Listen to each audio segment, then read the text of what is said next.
In today's video, I'm going to teach you how to import a CSV file into FreshBooks. Whether you're moving from another system or just trying to speed up your bookkeeping, importing a CSV can save you a lot of time.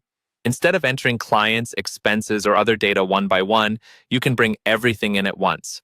I'll walk you through the entire process step by step so you know exactly what to expect. First, you'll need to find the import option inside FreshBooks. This can look slightly different depending on what you're importing. Start by going to the section you want to work with. For example, if you're importing client information, go to your clients area.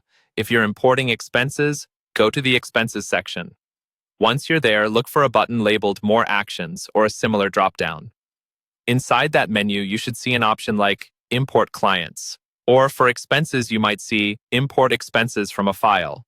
Click that option to open the import tool. Next, it's time to upload your CSV file. On the import screen, you'll see a button that says something like Choose File or Upload File. Click that, then browse your computer to find the CSV file you've prepared. Make sure your file really is in CSV format before you select it. Other formats like Excel or PDF will not work here. Once you've selected the correct file, confirm the upload so FreshBooks can read it. After the file uploads, FreshBooks will show you a column mapping screen. This is where you tell FreshBooks which columns in your CSV correspond to which fields in your account. FreshBooks will usually try to match these automatically by looking at your column headers, but you should always double-check.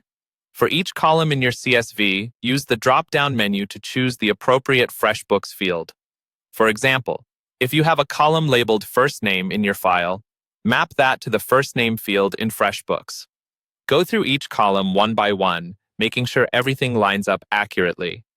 This step is important because any mismatched fields can lead to messy or incorrect data later. Once you're confident your columns are mapped correctly, you're ready to finalize the import. Click the Continue or Import button to start the process. FreshBooks will then process your file and bring the data into your account. Depending on the size of your CSV, this can take a moment. When it's done, review the imported records to confirm everything looks correct. And that's it. You've successfully imported a CSV into FreshBooks.